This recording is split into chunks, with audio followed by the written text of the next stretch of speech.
கோஷம் போடுங்கப்பா. கேப்டன் புகழ், கேப்டன் புகழ், தேமுதிக, தேமுதிக, தேமுதிக, தேமுதிக, தேமுதிக, கேப்டன் புகழ், கேப்டன் புகழ், அந்நியார், கேப்டன் புகழ், கேப்டன் புகழ், தேமுதிக.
சொல்லுவாங்க நாங்க அவளை சேர்த்திருக்கோம், அவளை உறுப்பினர் சேர்த்திருக்கோம், அவளை உறுப்பினர் சேர்த்திருக்கோம். எப்படி சேர்ப்பாங்க? எப்படி சேர்ப்பாங்க? அவங்க வாட்டில பாம கொடுப்பாங்க, சேர்ப்பாங்க போறோம். ஏன்னா அவங்கள்ட்ட எல்லாமே பணம் இருக்குது, அதனால ஈஸியா சேர்த்துருவாங்க. நம்மள்ட்ட ஒவ்வொருத்தரும் உணர்வு பூர்வமாக கேப்டனுக்காக சொந்த செலவுல உறுப்பினர் சேர்றோம். எந்த இயக்கமும் அப்படி கிடையாது. அவங்க வாட்டில தட்டினா கார்டு வந்துடும். நம்ம இயக்கம் மட்டும் தான் தொடர்ச்சியாக காசுக்காக இல்லைங்க, உண்மையான உறுப்பினர் சேர்க்கிறது. அவங்க கணக்கு காட்டிடுவாங்க, மத்திய இயக்கங்கள் வந்து கணக்கு காட்டுவாங்க. எத்தனை லட்சம் பேர் சேர்த்தா எத்தனை லட்சம் பேர் சேர்த்தா. இன்னைக்கு திருச்சி இப்ப இங்க மணப்பாறையில இன்னைக்கு மாலையில இருந்து 400 பேர் இந்த வழி சேர்ந்திருக்காங்க. இதெல்லாம் வந்து கேப்டன் மேல இருக்கிற உண்மையான தொண்டர்கள் செய்யற விஷயங்கள் தான்.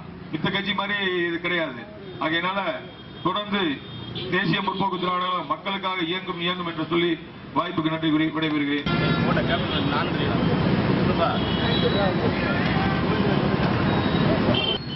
பாலதாசன் அவர்களே, மாநில கழகத்தினுடைய செயலாளர் அண்ணன் டி ஆர் சரவணன் அவர்களே, மற்றும் மாநில மாவட்ட அமைச்சர் அண்ணன் துணை கழக செயலாளர் நீலமேகம் அவர்களே, வடக்கு ஒன்றிய கழக அண்ணன் சிங்கார அவர்களே, மற்றும் தெற்கு வடக்கு நகர கழக அனைத்து நிர்வாகிகள் அனைவருக்கும்